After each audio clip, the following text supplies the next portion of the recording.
I was sitting at the Thanksgiving table when my dad stood up, clinked his wine glass, and said the words that would change everything.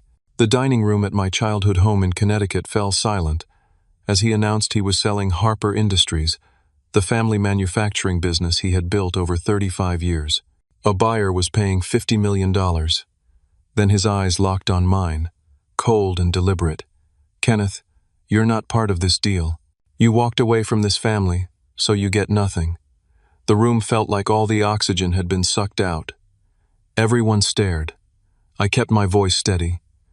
"Who's buying it?" He smiled. "Summit Enterprises." I couldn't help but laugh. "Dad, I own Summit Enterprises." The room fell into stunned silence. The quiet lasted maybe 3 seconds before the entire table erupted.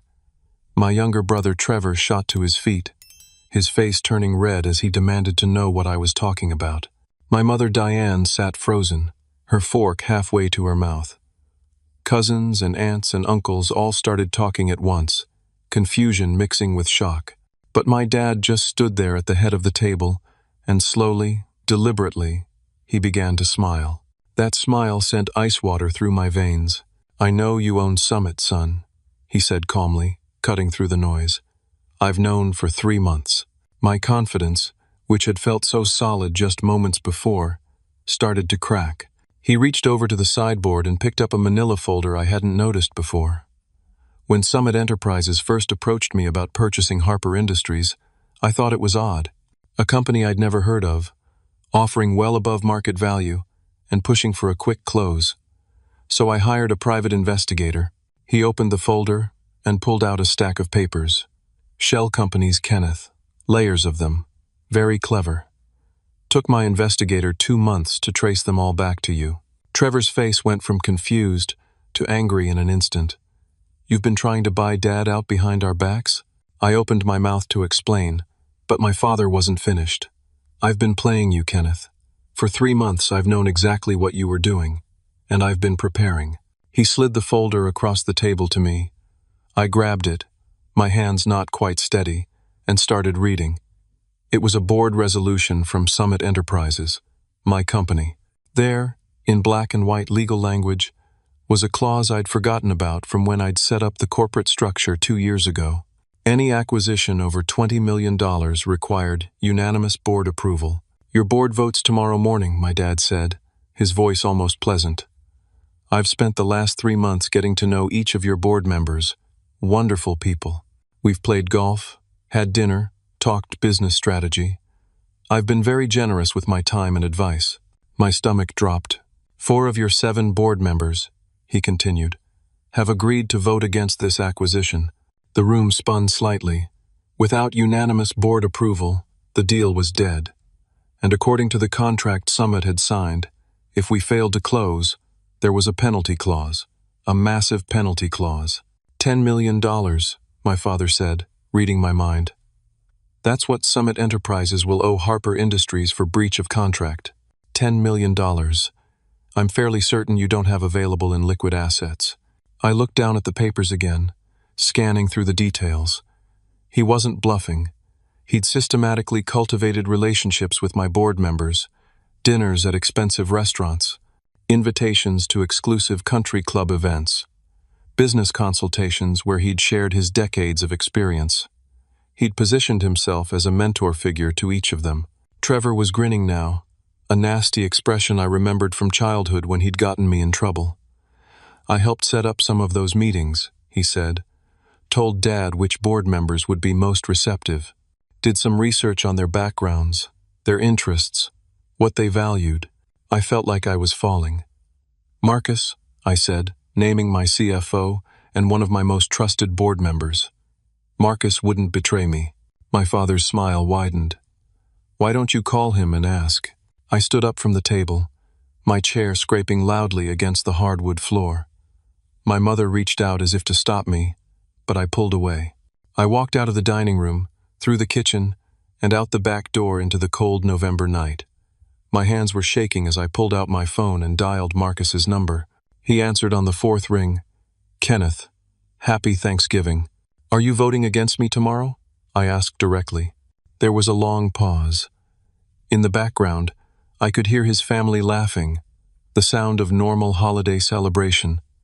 Finally, he spoke, and his voice was apologetic but firm. "Your father made me an offer I couldn't refuse. He's going to invest $200,000 in my startup. The one I told you about last year, remember? You said Summit couldn't spare the capital. Marcus, you're destroying my company for a startup investment? It's not personal, Kenneth. It's just business. Isn't that what you always say?" The line went dead. I stood there in the cold, my breath making clouds in the air. My mind raced through the other board members. Patricia, who'd been with me since the beginning.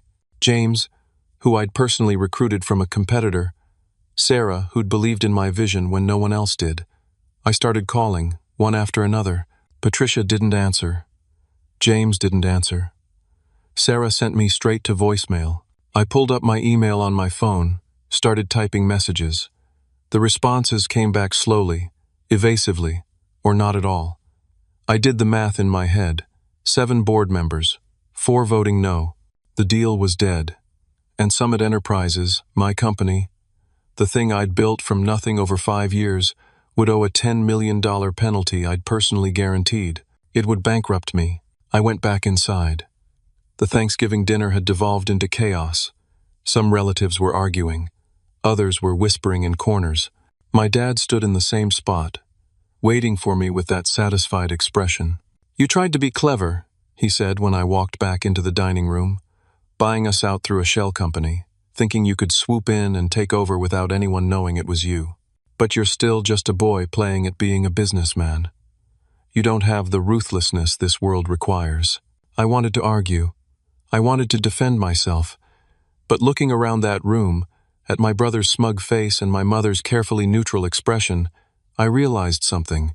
This wasn't just about business. This was personal. This was revenge.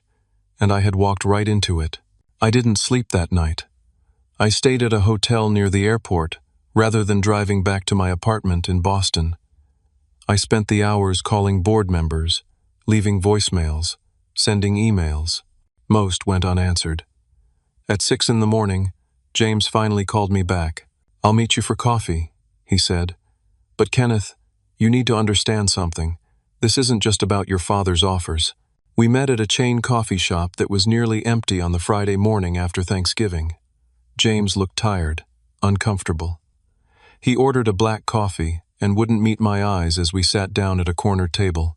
"Tell me what's going on," I said. He pulled out his tablet, unlocked it, and slid it across to me. "Marcus has been showing us financial reports. Kenneth, Summit is in trouble. Real trouble." I looked at the screen. It showed a financial statement for Summit Enterprises. But the numbers were all wrong. According to this report, we'd lost $300,000 in the third quarter.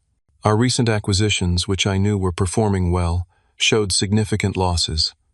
Operating expenses were inflated. Revenue projections were cut in half. "This isn't accurate," I said. "These numbers are completely fabricated." "That's what Marcus said you'd say," James replied. "He told us you'd deny it. He showed us bank statements, expense reports, client cancellation notices. Kenneth, we think you've been reckless. We think the company is headed for bankruptcy, and this Harper Industries acquisition was a desperate attempt to save yourself. James, I'm telling you, these reports are fake. Our third quarter was profitable. I can show you the real numbers. Marcus is the CFO. He has access to everything. Why would he lie?" That was the question, wasn't it? I stared at the fabricated financial statement on the tablet, my mind racing. Marcus had been with me for 18 months. I'd hired him away from a larger firm, offered him equity, treated him like a partner. Why would he sabotage me? Unless someone had gotten to him. Someone with resources, connections, and a deep desire to see me fail. I left James at the coffee shop and drove straight to Summit's office in Cambridge. It was a modest building, just 3 floors, and most of my staff had taken the long weekend off. The parking lot was nearly empty. I used my key card to get in, took the elevator to the 2nd floor where the executive offices were located. Marcus's office door was locked, but I had a master key. Inside, his desk was neat, organized, His computer was password protected, but I knew the password. He'd told me once, casually, during a late-night working session, "People are careless about security when they trust you." I logged into his system and started searching. It didn't take long to find what I was looking for. There was a folder buried in his documents labeled Board Presentations. Inside were dozens of files. Doctored financial statements showing losses where there were gains, fabricated expense reports, made-up client cancellations. But the real statements were there too, hidden in encrypted files. I'd spent enough time around computers to know basic encryption when I saw it. It took me 20 minutes and 3 different password attempts before I got in. The real numbers showed exactly what I knew. Summit was healthy, growing, profitable. I downloaded everything to a flash drive. Then I kept digging. In his email archives, I found wire transfer confirmations. My father had been paying Marcus $20,000 a month for the past 6 months, $120,000 total, with more promised. And then I found the email thread that made my blood run cold. Messages between Marcus and Trevor, my brother. They went back 8 months. Trevor had been feeding Marcus inside information about Harper Industries, client lists, proprietary manufacturing processes, strategic plans. Everything I would need to know to make Summit competitive with my father's company. This wasn't just about the Thanksgiving announcement.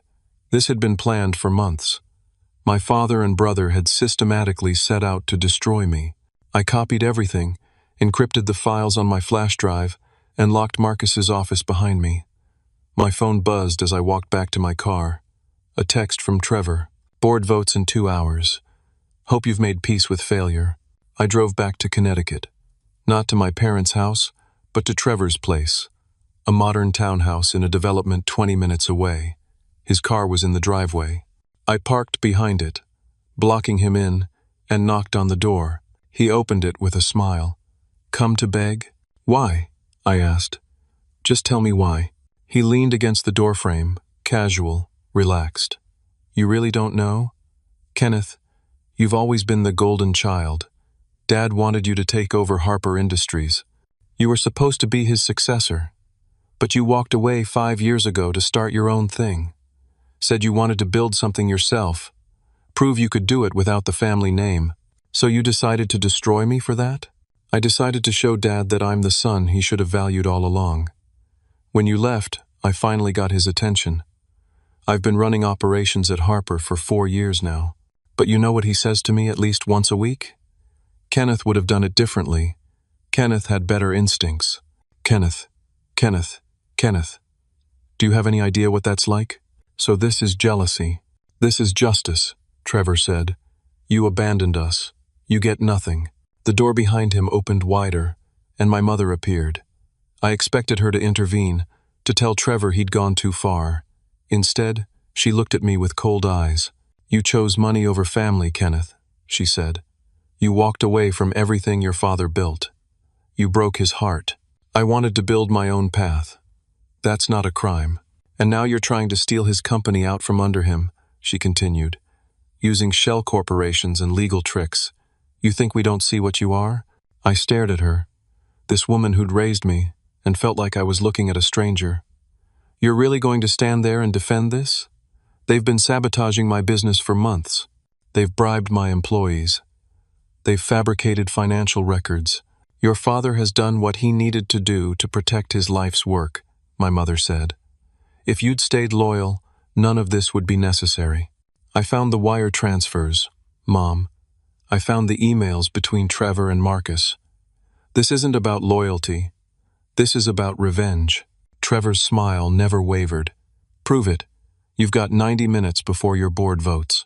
Even if you could get a lawyer, file an injunction, expose everything, you'd never make it in time. You're finished, Kenneth." My mother stepped forward and put her hand on the door. "Go home. Accept what's coming. Maybe someday we can be a family again. But first, you need to learn humility." She closed the door in my face. I stood there on the porch, feeling the November cold seep into my bones. My entire family had turned against me. Not just turned against me. They'd planned and executed my destruction with careful precision. And in less than 2 hours, their plan would succeed. I called Sharon Fuller, my attorney. from the parking lot of a shopping center. She answered on the second ring, and I could hear the tension in her voice before I even explained the situation. "I'm at my office," she said. "Get here as fast as you can." The drive to downtown Boston took 45 minutes.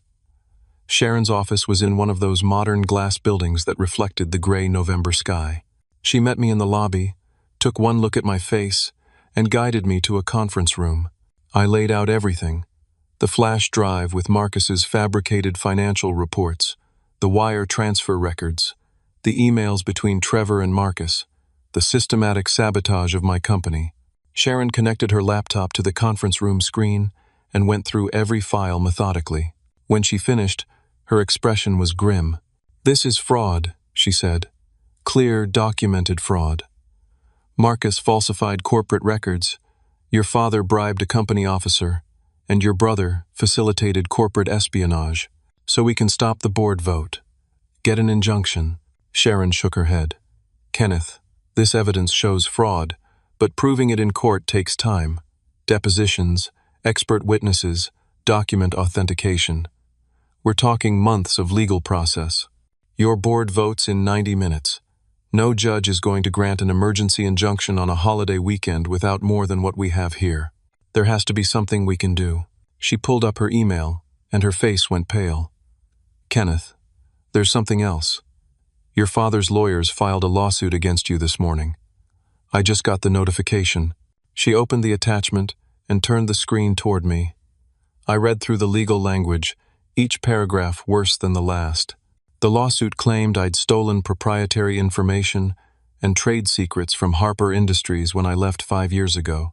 It alleged I'd used my father's client relationships, his manufacturing processes, his business strategies to build Summit. The lawsuit sought $30 million in damages, and there was a request for an immediate restraining order preventing me from operating Summit Enterprises while the case was pending. "There's a hearing scheduled for Monday," Sharon said. "But if the judge grants even a temporary restraining order, you won't be able to access your own company. You can't attend the board meeting. You can't present evidence. You can't defend yourself." I felt the walls closing in. "Can we file a countersuit?" "We could, but it would look retaliatory. A judge isn't going to like that. And Kenneth, I need to be honest with you. Even if we fight this and win eventually, the damage is done today. Your board votes in less than 2 hours. If they vote no, Summit owes that $10 million penalty. Your company doesn't have that kind of cash available, especially with your accounts about to be frozen." I slumped back in my chair. Everything I'd built, 5 years of work, was crumbling in real time. What do I do? "You go to that board meeting," Sharon said. "You present what evidence you can. You try to convince them. It's the only shot you have." The board meeting was at 11 o'clock in a conference room at a hotel near the Cambridge office. I arrived at 10:55. The 7 board members were already there, sitting around a long table. Marcus stood at the head, a presentation pulled up on the screen behind him. When I walked in, the room went quiet. "Kenneth," Marcus said smoothly, "we weren't sure you'd make it." "Of course I made it. This is my company." I moved to take my usual seat, but Marcus held up a hand. "Actually, as this meeting concerns your proposed acquisition and your judgment as CEO, we felt it would be appropriate for you to present your case and then step out while we deliberate and vote. That's not how we've ever done this." Patricia spoke up from her seat halfway down the table. "Kenneth, we've reviewed the financial reports. We've seen Summit's performance over the past 6 months. We're concerned about the direction of the company and whether this acquisition is wise." I pulled the flash drive from my pocket and held it up. "The financial reports you've seen are fabricated. Marcus has been creating false documents and hiding the real numbers. I have proof right here." Marcus's expression didn't change. "Members of the board, what you're witnessing is exactly what I warned you about. Kenneth has become paranoid and erratic. When faced with legitimate concerns about his leadership, he's resorting to conspiracy theories and accusations. These aren't theories. I have the files from your computer, Marcus. The real financial statements showing Summit is profitable. The fake ones you've been showing the board. Wire transfers from my father paying you off. Kenneth illegally accessed my computer, Marcus said calmly. He pulled out his phone and showed the screen to the board members nearest him. I changed all the passwords yesterday, after I became concerned about data security. I filed a police report this morning reporting that someone hacked into company systems overnight. The IT logs show an unauthorized access from my office at 6:30 this morning. My mouth went dry. I'm the CEO. I have access rights. Not according to the corporate structure documents we filed with the state, Marcus said. He pulled up another document on the screen. It showed Summit's organizational chart. According to this version, Marcus was listed as CEO, and I was listed as a consultant. That's not right. I'm the CEO. I founded this company. The paperwork tells a different story, Marcus said. And now you're claiming you broke into my office and accessed my computer without authorization. That's corporate espionage, Kenneth. That's a crime. James stood up. I think we've heard enough. Kenneth, we're going to need you to wait outside while we vote. You can't do this. Just look at the flash drive. Look at the evidence. Evidence obtained through illegal means, Marcus said. Even if there was anything legitimate on there, it's inadmissible. You've compromised yourself, Kenneth. Patricia wouldn't look at me. Sarah stared at her hands. None of them would meet my eyes. Security appeared at the door. Not my security. Not people I'd hired. Building security, responding to Marcus's earlier call. They escorted me out of the conference room into the hallway. Through the door's window, I could see the board members gathering around the table. The vote took 12 minutes.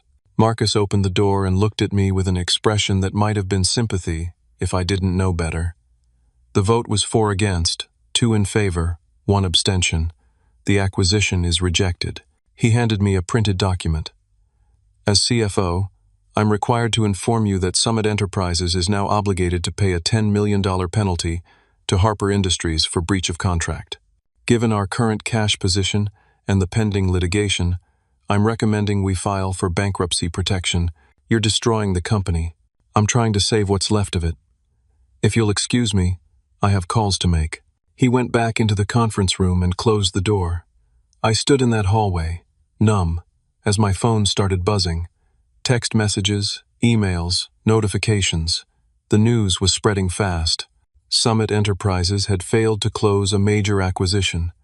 Questions about financial stability. Concerns from clients. One by one, I watched partnerships start to fall apart. Then my phone rang. My bank. Our accounts had been frozen pending an investigation into alleged fraud. I couldn't access company funds, couldn't make payroll, couldn't pay vendors. Another call. My girlfriend Jessica. She'd seen the news articles starting to pop up online. Articles that painted me as an ungrateful son who'd stolen from his family's business and was now facing legal consequences. Kenneth, is this true? She asked. Did you steal from your father? No. Jessica, it's complicated, but no, I didn't steal anything. Your own family is saying this. Your father filed a lawsuit. Why would he lie? Because he's protecting himself. Because there's a lot you don't understand. I can't be with someone who's dishonest, Kenneth. I can't be with someone who steals from their own family. I'm sorry. She hung up. I stood in that hotel hallway as my entire life collapsed. My company was finished. My reputation was destroyed. My girlfriend had left me. My family had orchestrated all of it. And I was facing potential criminal charges for accessing my own company's computer systems. Another email notification. My landlord. Because of the pending litigation and the frozen bank accounts, he wanted an additional security deposit of $10,000 or he'd begin eviction proceedings. I slid down the wall and sat on the floor, my phone in my hands, watching everything I'd built turn to dust. I spent Saturday in my apartment, which suddenly felt temporary and unstable. The calls kept coming, vendors demanding payment, employees asking if the rumors were true, if they should start looking for other jobs, business partners wanting to distance themselves from the scandal. On Sunday morning, the police came to my door. Detective Morrison was polite but firm. He wanted to ask me questions about Marcus's police report regarding computer fraud. I explained I was the CEO, that I had access rights to company systems. The detective took notes. his expression neutral. "According to the employment records we received, you're listed as a consultant, not CEO, in the most recent corporate filings," he said. "That's the issue here. You accessed computer systems belonging to someone else without authorization. Those filings are fraudulent. I founded Summit. I own 40% of the company. That's a matter for civil court, sir. From a criminal standpoint, if you access systems you weren't authorized to access, that's a crime under Massachusetts law. Computer fraud can carry up to 5 years in prison." Sharon arrived 20 minutes later, looking exhausted. She'd been working all weekend. She advised me not to answer any more questions, and the detective left with a warning not to leave the state. After he was gone, Sharon sat at my kitchen table and pulled out her laptop. "Kenneth, we need to talk about what happens next. The media has picked up this story. There are articles calling you an entitled son who tried to steal from his immigrant father's business. My dad isn't an immigrant. He was born in Pennsylvania. I know that. But the narrative that's forming online doesn't care about facts. Social media is destroying you. There are Twitter threads, Facebook posts, think pieces about entitled wealthy kids. Your name is being dragged through mud." She showed me her screen. I'd been trending overnight. Thousands of comments, most of them vicious. People who'd never met me calling me a thief, a liar, a disgrace. "There's more," Sharon said gently. "If the district attorney decides to file charges, you'll be arrested. You'll need to post bail. And Kenneth, the civil lawsuit your father filed could take years to resolve. Even if we win, the legal fees alone will be hundreds of thousands of dollars. What about Summit? Can we save the company?" She shook her head. "Your remaining clients have been canceling contracts all weekend. I spoke with James this morning. 3 of your key employees have already resigned. The company is in freefall. And with the accounts frozen and that $10 million penalty hanging over everything, bankruptcy might be inevitable." I felt hollowed out, empty.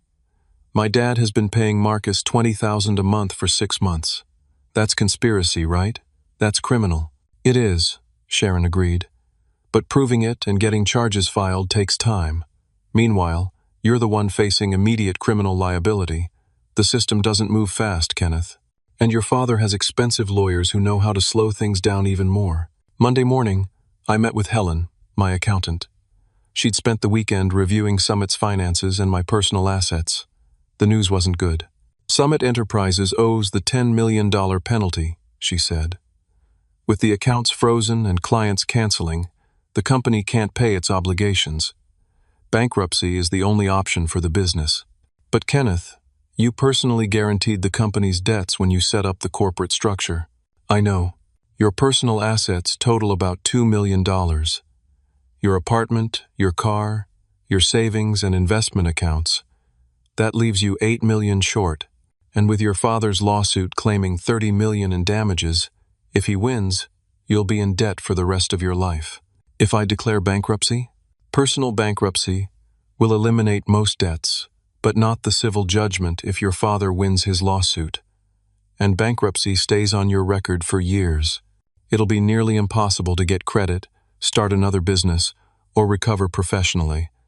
Your reputation in the business community will be finished." I stared at the spreadsheet on her laptop. Numbers that represented the complete destruction of everything I'd worked for. "What would you do, Helen?" She was quiet for a long moment. "Honestly, a lot of people in your situation would consider settling with your father. Admit some fault, negotiate the penalty down, try to make this go away. Admit to something I didn't do. Sometimes that's how the world works, Kenneth. It's not fair, but it's reality." That afternoon, my business partner in a side venture called. We'd been developing a software project together, something unrelated to Summit. He wanted to dissolve the partnership. "Kenneth, I can't be associated with this mess.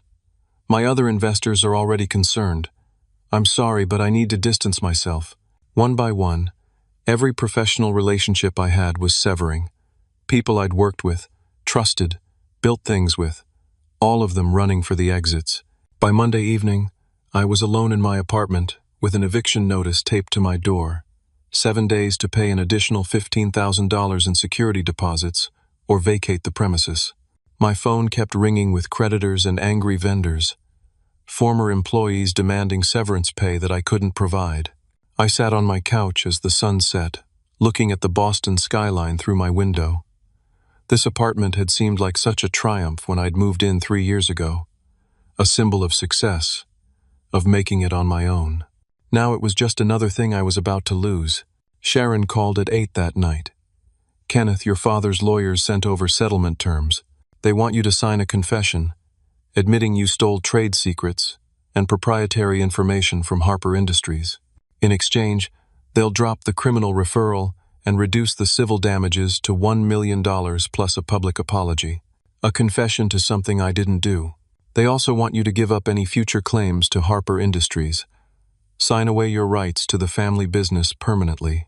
I pulled up the document on my laptop. The language was humiliating. An admission of wrongdoing, of betraying my family, of being driven by greed and ambition. A public apology to be posted on social media and sent to business publications. And $1 million I'd have to scrape together by selling everything I owned. My finger hovered over the signature line. It would be so easy to just sign, to make this nightmare end, to admit defeat and try to rebuild from nothing somewhere far away.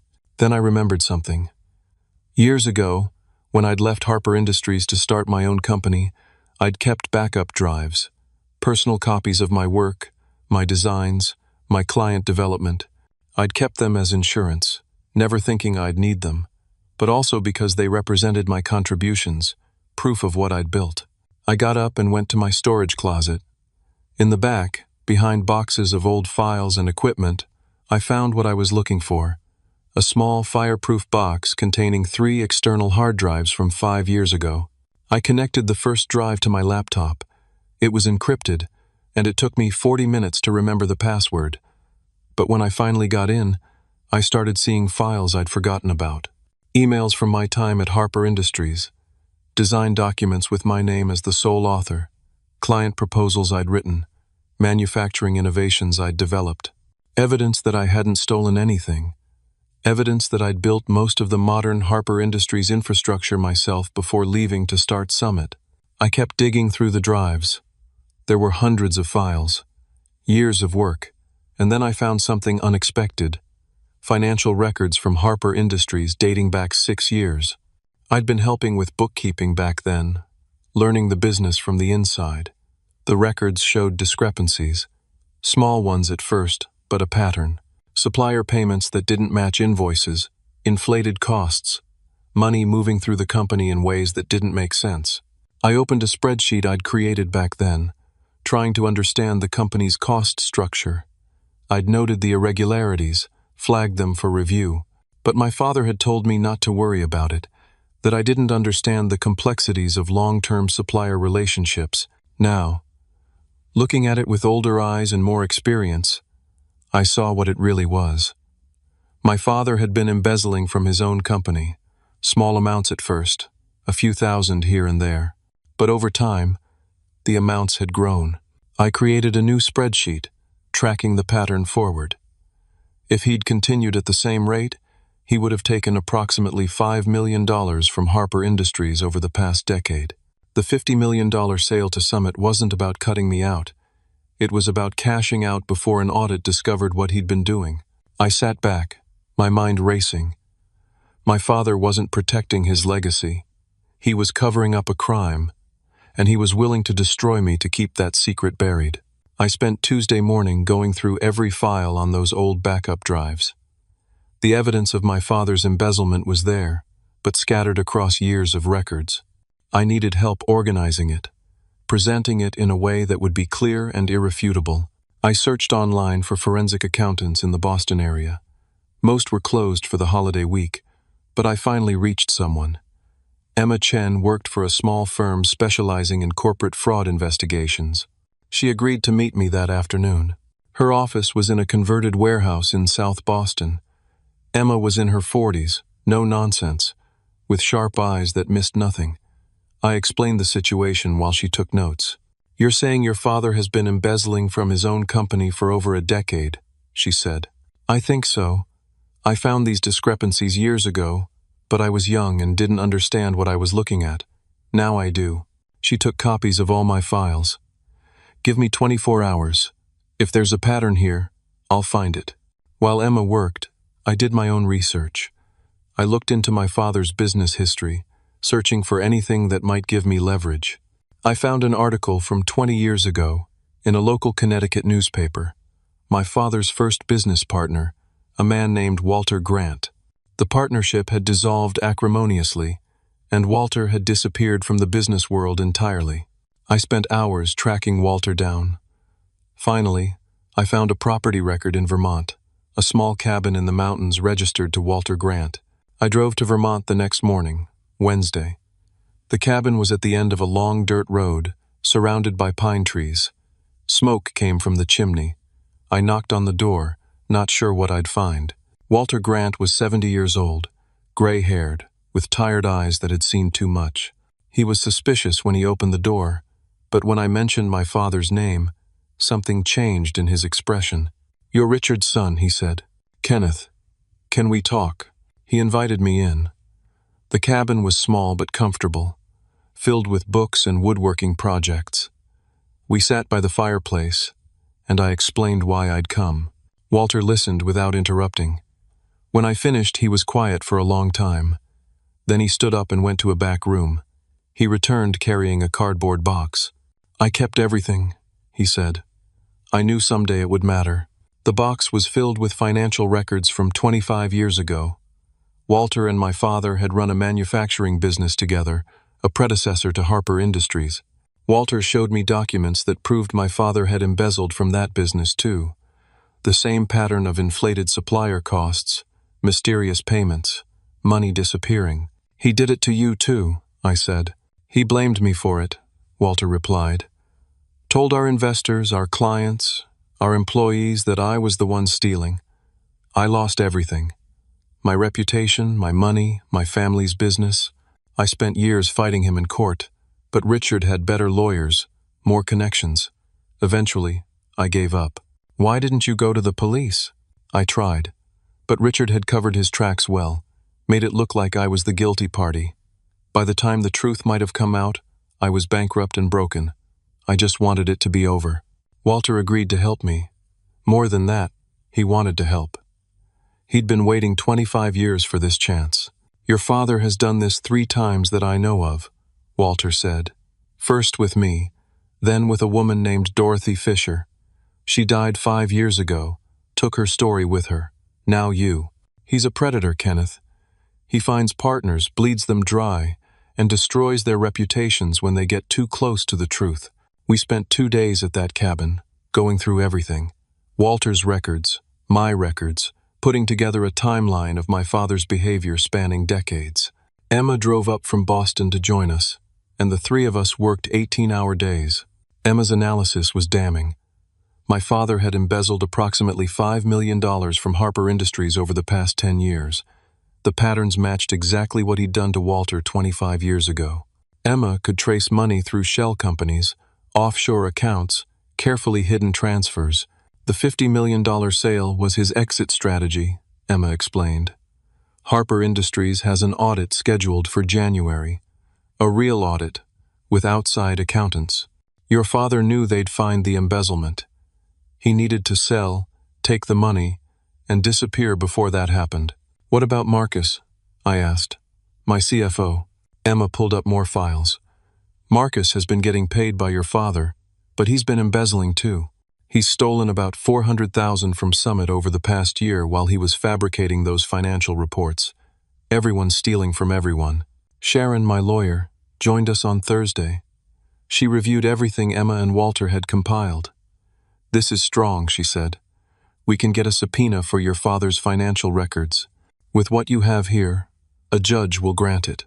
She filed the motion that afternoon. The hearing was scheduled for Friday morning, exactly 1 week after the Thanksgiving dinner that had started everything. But Thursday evening, Sharon called with news. My father had found out about the subpoena. His lawyers had filed an emergency motion to seal his financial records, claiming privacy concerns and trade secrets. "There's a hearing tomorrow," Sharon said. "Same time as ours. The judge will decide whether to grant the subpoena or seal the records. Kenneth, you need to understand something. If those records get sealed, we lose our best evidence. Your father will disappear with that money, and will never prove what he did. We have Walter's testimony. We have Emma's analysis. It's not enough without the actual bank records. We need to trace the money in real time, show the pattern continuing. Otherwise, it's just historical evidence that doesn't prove current embezzlement. I barely slept Thursday night. Everything came down to Friday's hearing. One judge, one decision, determining whether the truth would come out or whether my father would successfully bury it forever. Friday morning came cold and clear.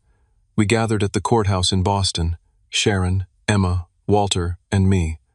On the other side of the courtroom, my father sat with his legal team, 4 expensive lawyers in tailored suits. Our eyes met across that courtroom.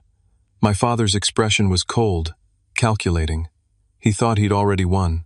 The judge reviewed both motions. Sharon presented our case for the subpoena, showing the pattern of embezzlement, the evidence we'd compiled. My father's lead attorney argued for privacy, claimed this was a vendetta by a disgruntled son. The hearing lasted 90 minutes. At the end, the judge made his ruling. The subpoena was granted. My father's financial records would be turned over within 72 hours. But there was more. Sharon had also filed to have the restraining order against me lifted and the criminal charges dropped. The judge reviewed the evidence of Marcus's fabricated corporate documents, my father's payments to Marcus, the systematic fraud. The judge dismissed the restraining order, dismissed the pending criminal charges against me, and ordered a full investigation into both Harper Industries and Summit Enterprises. That morning, the FBI had frozen my father's offshore accounts based on evidence Emma had uncovered. The $50 million from the planned sale was trapped in escrow, unable to be transferred. My father's face went pale as the judge read the rulings. He stood up, his lawyer trying to calm him, but he pushed past them and walked out of the courtroom. I followed him into the hallway. We stood there, father and son, everything finally out in the open. "You destroyed this family," he said. "No, Dad, you did. You chose greed over everything. You tried to destroy your own son to hide what you'd done. I built that company. I deserved that money. You built it on fraud. And you were willing to send me to prison to protect yourself." He had no answer to that. For a moment, his mask slipped, and I saw something underneath. Not anger, fear. The fear of a man who'd been running from consequences for 25 years and finally been caught. "Why did you hate me so much?" I asked. The question seemed to break something in him. His shoulders slumped. "I didn't hate you. I feared you." "What?" "You were better than me, Kenneth. Smarter, more ethical, more talented. I knew from the time you were 20 that you'd eventually figure out what I'd been doing. I tried to push you away, get you to leave the business. When you left on your own to start Summit, I thought I was safe. But then you tried to buy Harper Industries, and I knew you'd see the real financial records. You'd discover everything. So you decided to destroy me first. I decided to survive. That's what I've always done. Whatever it takes to survive." Federal agents appeared at the end of the hallway. They weren't there for me this time. They were there for him. My father was arrested on charges of embezzlement, wire fraud, and obstruction of justice. They led him away in handcuffs while his lawyers scrambled to arrange bail. My mother stood near the courtroom doors, watching. She was crying. Trevor was with her, looking shell-shocked. For a moment, I felt sorry for them. Then I remembered everything they'd done, how they'd participated in trying to destroy me, and the sympathy faded. The week after my father's arrest was chaos. Harper Industries' accounts were frozen. The scheduled sale to Summit was canceled. The company was placed under temporary receivership while investigators went through the books. On Tuesday, Marcus was also arrested. The evidence Emma had compiled showed he'd embezzled from Summit while sabotaging the company on my father's orders.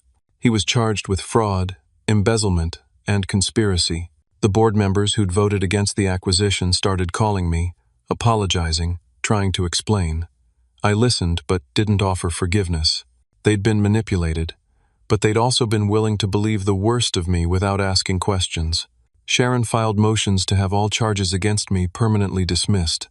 The fake corporate documents Marcus had filed were corrected. I was reinstated as CEO of Summit Enterprises in all official records, but the company was in ruins. Most of our clients had left. Key employees had resigned. Our reputation was shattered. I spent days meeting with remaining staff, trying to explain what had happened, asking them to stay while we rebuilt. Some did, many didn't. I couldn't blame them. On Wednesday, Trevor called me. I almost didn't answer, but curiosity won out. "Kenneth," he said, his voice shaking. "Dad's gone.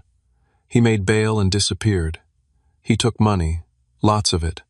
Money I had saved, money Mom had saved. Our accounts are empty. What are you saying? He used us. He used all of us. And now he's run, and we have nothing." Mom's devastated. She trusted him. "So did I once. Can you help us? Please, Kenneth. I know what I did was unforgivable, but Mom didn't understand. She just believed him. I thought about refusing, about letting them deal with the consequences of their choices. But they were still my family, whatever that meant now." "Where is he?" I asked. "I don't know, but his lawyer mentioned he has a plane ticket, Grand Cayman, leaving tomorrow morning, one way." I called Sharon immediately. She contacted the FBI. They confirmed it. My father had purchased a ticket to the Cayman Islands under a false name. He was planning to flee the country with whatever money he could access. Thursday night, I couldn't sleep. I kept thinking about my father on a beach somewhere, living off stolen money, while the people he'd hurt struggled with the wreckage he'd left behind. Then at midnight, I received an anonymous email. It contained files, dozens of them, complete financial records from Harper Industries going back 15 years. Everything my father had tried to hide. Bank statements, wire transfers, offshore account details. Someone inside the company had leaked them. I suspected it might be my mother, though I couldn't be sure. The email was untraceable. Sharon reviewed the leaked documents on an emergency call. "Kenneth, this is everything we need. This proves the complete scope of your father's embezzlement, not just 5 million, more like 8 million over 15 years. This is ironclad evidence." We forwarded everything to the FBI and the prosecutors handling my father's case. Then we waited. Friday morning came. My father's flight was scheduled for 10. I got a call from the FBI at 9:15. They'd arrested him at the airport. The leaked documents had given them enough evidence for additional charges. My father wasn't going anywhere. The hearing that afternoon was surreal. I sat in the courtroom gallery with Sharon, Emma, and Walter. My father was brought in wearing an orange jumpsuit. He looked smaller somehow, diminished. The prosecutor presented the new evidence. The judge reviewed it, asked questions, and then made a ruling. Bail was revoked. My father was remanded to federal custody pending trial. The charges now included international money laundering, tax evasion, and wire fraud spanning multiple decades. He looked back at me as they led him away. I couldn't read his expression. Anger, maybe, or resignation, or maybe just emptiness. After the hearing, I stood outside the courthouse. Sharon was on her phone, already working on the next steps.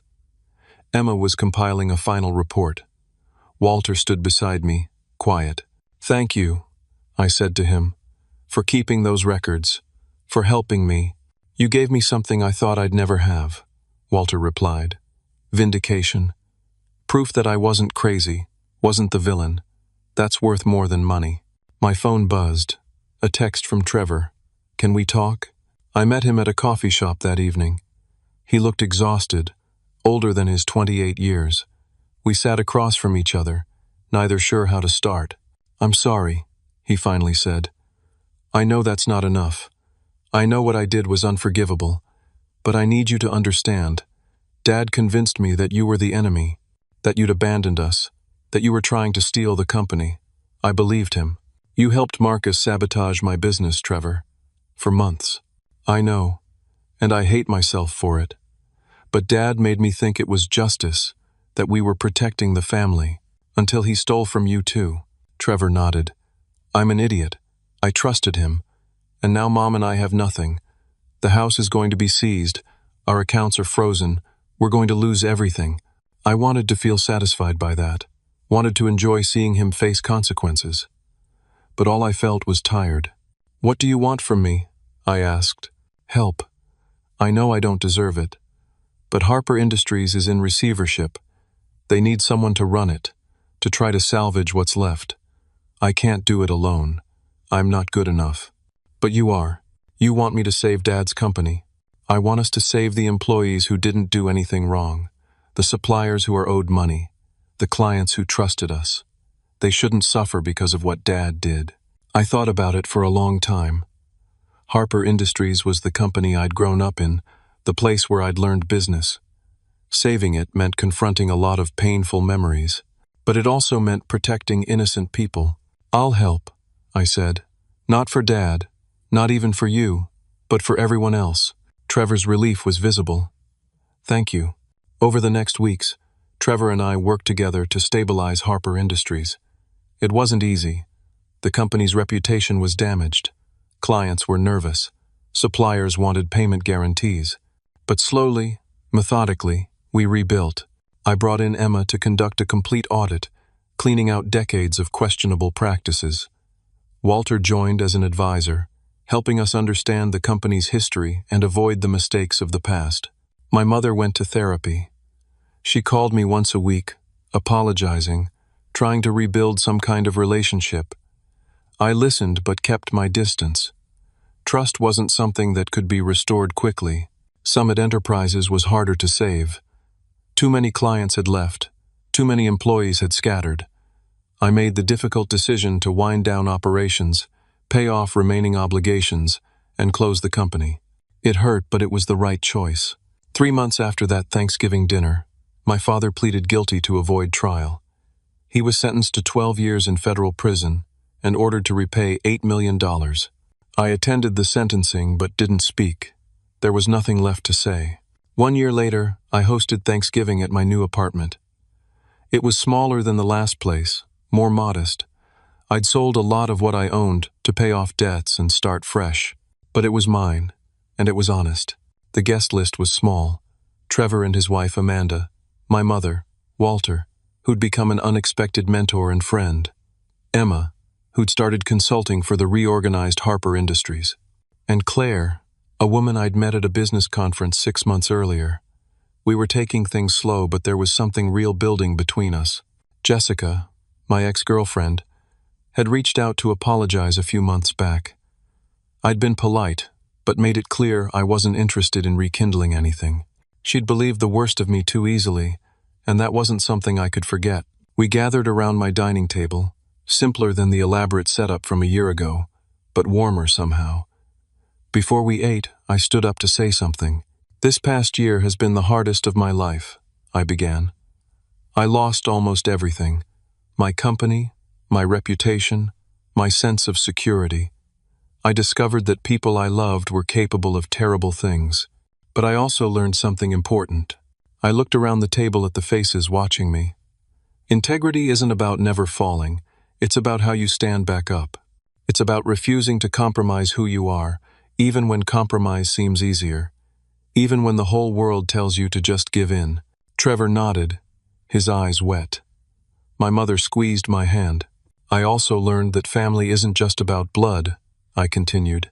"It's about the people who stand with you in the darkness, who believe in you when you have nothing left to prove yourself with, who fight beside you even when the odds seem impossible." Walter raised his glass slightly. "So, this Thanksgiving, I'm grateful. Not for what I lost, but for what I found. Clarity, purpose, and people who chose to be in my life, not because they had to, but because they wanted to. That's worth more than any business deal or family obligation." We ate dinner together, the conversation easier than I'd expected. Trevor talked about the progress at Harper Industries. We'd brought in new clients, restored some key relationships, and were actually profitable again. The company would never be what it was, but it was honest now, clean. My mother talked about her therapy, about learning to be independent for the first time in decades. She'd gotten a job at a nonprofit, nothing glamorous, but something that gave her purpose beyond being someone's wife. Claire fit in naturally with everyone, asking questions, laughing at Walter's stories about the old days of manufacturing. She knew my history, had heard the whole ugly story, and chosen to be here anyway. That meant everything.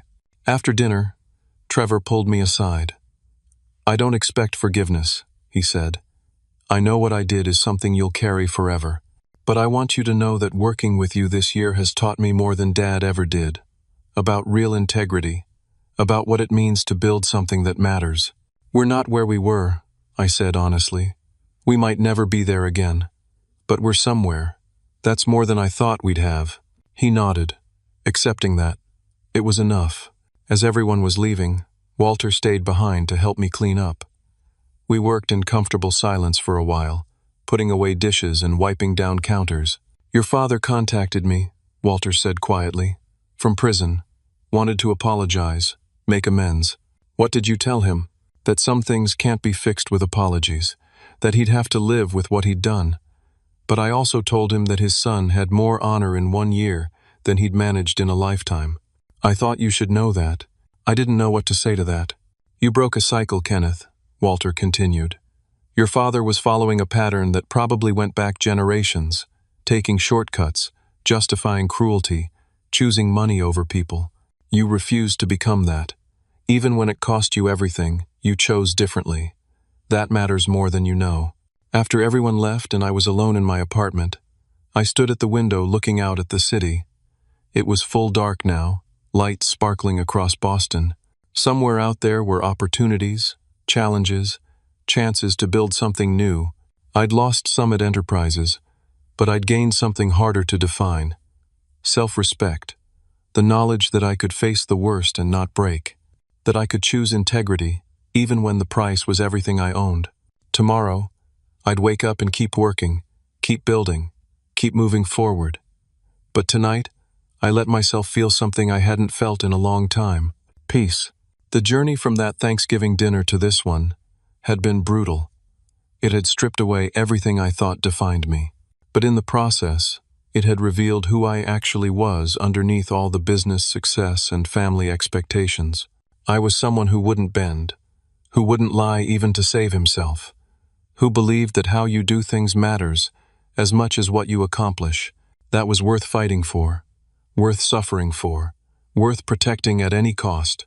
And as I stood there in my modest apartment with the remains of a simple Thanksgiving dinner on my counter, I realized something. I'd won. Not in the way I'd imagined back at that first dinner table, when I'd revealed I owned Summit Enterprises. Not through business dominance or family triumph. I'd won by refusing to become my father, by choosing a harder path and walking it all the way through the darkness to the other side. That was a victory no one could take away. Now I want to ask you something. If you were in my position, facing the choice between protecting your integrity or protecting everything you'd built, what would you choose? It's easy to say we'd do the right thing when we're not the ones losing everything, but when it's real, when the cost is that high, the decision becomes a lot harder. Think about that, and let me know in the comments what you would have done differently. If this story resonated with you, if it made you think about your own values and choices, I'd appreciate it if you'd hit that like button. It helps more people find these stories. And if you want to hear more stories about real people facing impossible choices and finding their way through, subscribe to the channel. There are more stories coming, each one different, each one real. Share this story with someone who might need to hear it. Someone who's facing their own impossible choice, who's wondering if integrity is worth the cost. Sometimes we all need to be reminded that we're not alone in these struggles. Thank you for listening to my story. Thank you for being here. I hope wherever you are, whatever you're facing, you find the strength to choose the harder right over the easier wrong. That choice defines us more than any success or failure ever could. Take care of yourselves. Take care of each other. And remember that sometimes losing everything is the only way to discover what truly matters.